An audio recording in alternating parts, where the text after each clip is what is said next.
Hello, everyone. Welcome to my presentation entitled The Invisible Scars of Violence.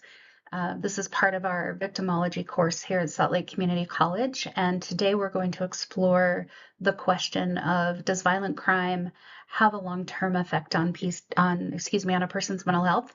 Could it potentially cause PTSD? Just a few kind of bullet points about what we're going to cover today. All of these areas should be well covered in this about 10-minute presentation. So this is Oswald Thomas, and Oswald has a bullet scar that you can see here in this image. It's a bit graphic, apologize for that. Victims of violent crimes often experience physical injuries, and they can take months or years to heal. Sometimes they never heal. But what about a person's mental health?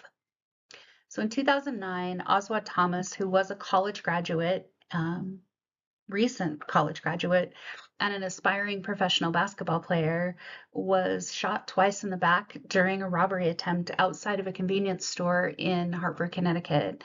And the bullets narrowly missed his spine and his vital organs. But the injuries were severe enough that unfortunately ended his basketball career. And as a result, he spent months in the hospital, followed by years of physical rehabilitation. He was left with nerve damage, chronic pain, mobility issues.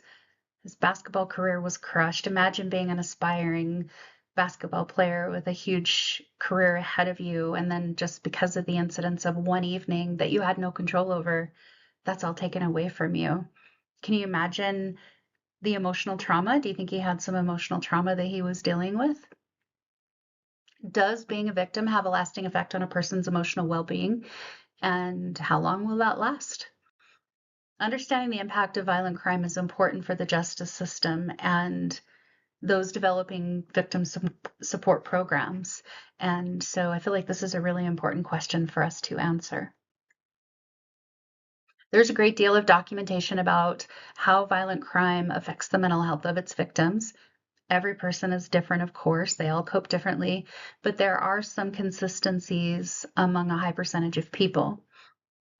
Think about when you see a news story about someone who was a victim of violent crime on TV or on the radio or somewhere, and they talk about the injuries, they talk about the impact it had on their lives, they talk about, the story itself, but you don't hear a whole lot of discussion about how the mental health is affected, short-term or long-term. And things like depression, anxiety, substance abuse, difficulty in relationships or at work, PTSD. Sometimes people face thoughts of suicide. Just a few of the challenges a person can face. And if left untreated, that can escalate and really be debilitating for someone.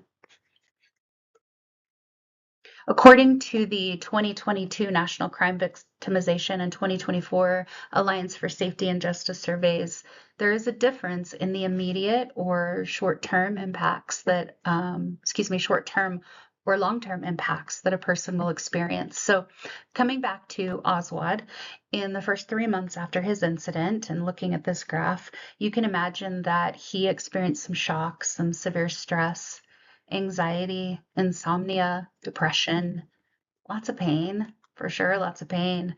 From about the 3 to 12-month period, he probably at that point was released from the hospital and had to completely readjust to his new life. He was realizing that he wasn't going to play basketball anymore, that he, had to figure out a new career path.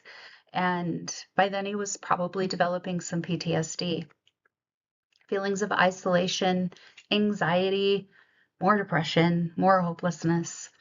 So, that carried on again until about that 1 year mark. And then in the following 1 to 5 years after his shooting, he may have been experiencing some trouble with relationships, problems at work. He was a college graduate with a basketball future. So what does work even look like at that point? And then this is when the acute stress disorder really starts to develop into chronic PTSD if left untreated.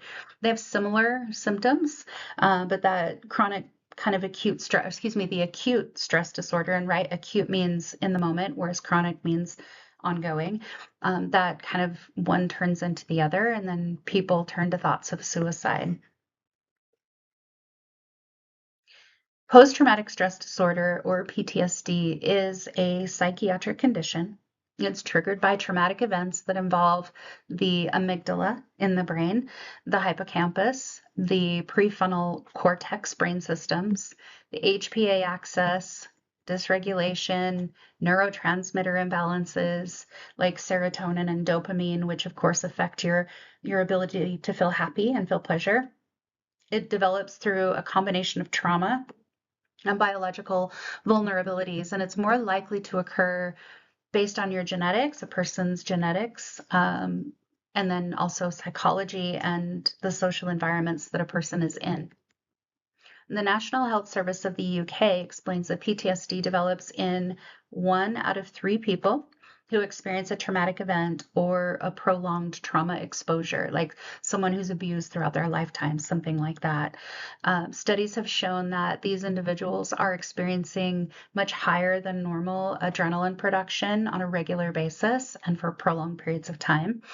And the brain scans show that for people who develop PTSD, those chemical constant releases actually cause that hippocampus to shrink, and that makes the ability to process memories and dreams more limited. Essentially, what happens is a person is experiencing a memory, but because they have lost some of that ability to process the difference between a memory and reality, it's a flashback. They call it a flashback, and it's seen as reality, and they just can't get rid of it, and it brings up that fear, and we're right back in that cycle. Post-traumatic stress disorder following violent crime, a needs assessment by Ehlers, Mercer, and Booz in 2000 reported that the more severe the trauma symptoms, the more likely the participant was to later develop chronic PTSD symptoms. And that is consistent with other research that indicates that severe stress reactions can predict later development of PTSD. The study also indicated that it's important to seek care for the acute stress disorder. So if you get care early on, some people develop that in the first 4 weeks following a violent or traumatic event.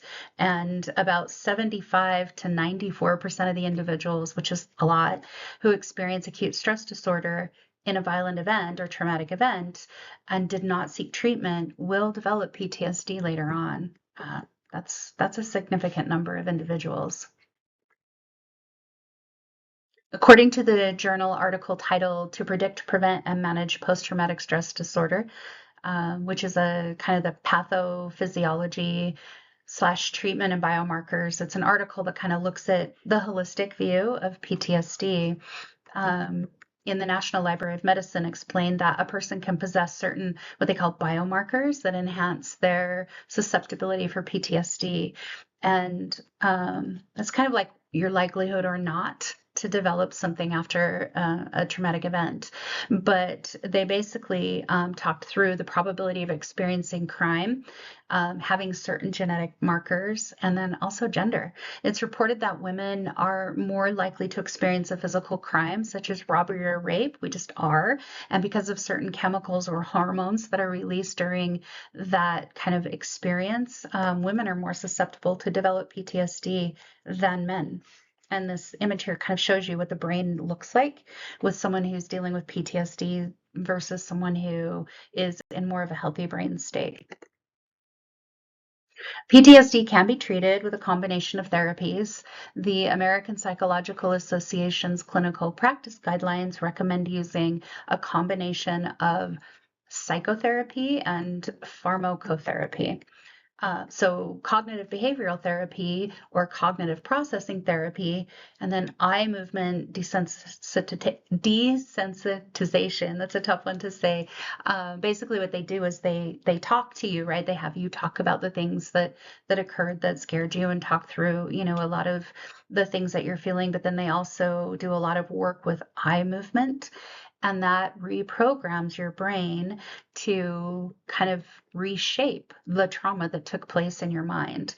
And they combine that with the pharmacocide, which is medication that people use to treat depression or anxiety. And they found that that combination is effective in helping victims of PTSD to heal. So that is definitely good news.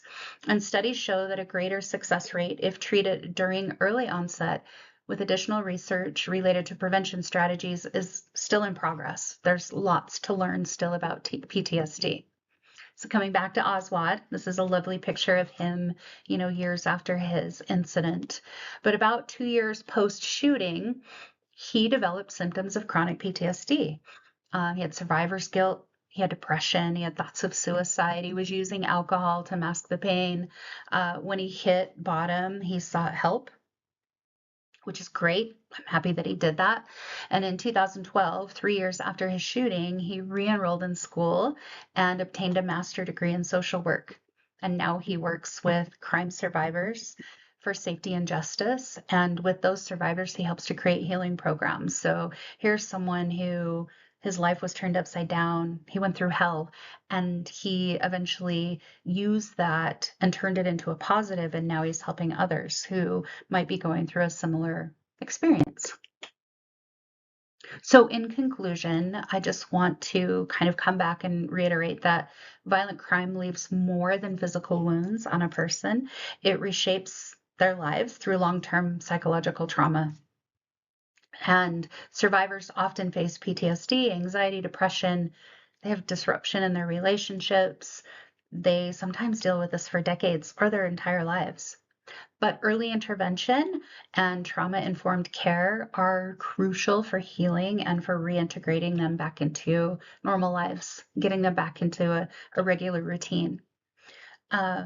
Society really needs to shift from kind of judging and punishing and being afraid of individuals, not knowing how to talk to individuals dealing with PTSD, and start showing them compassion.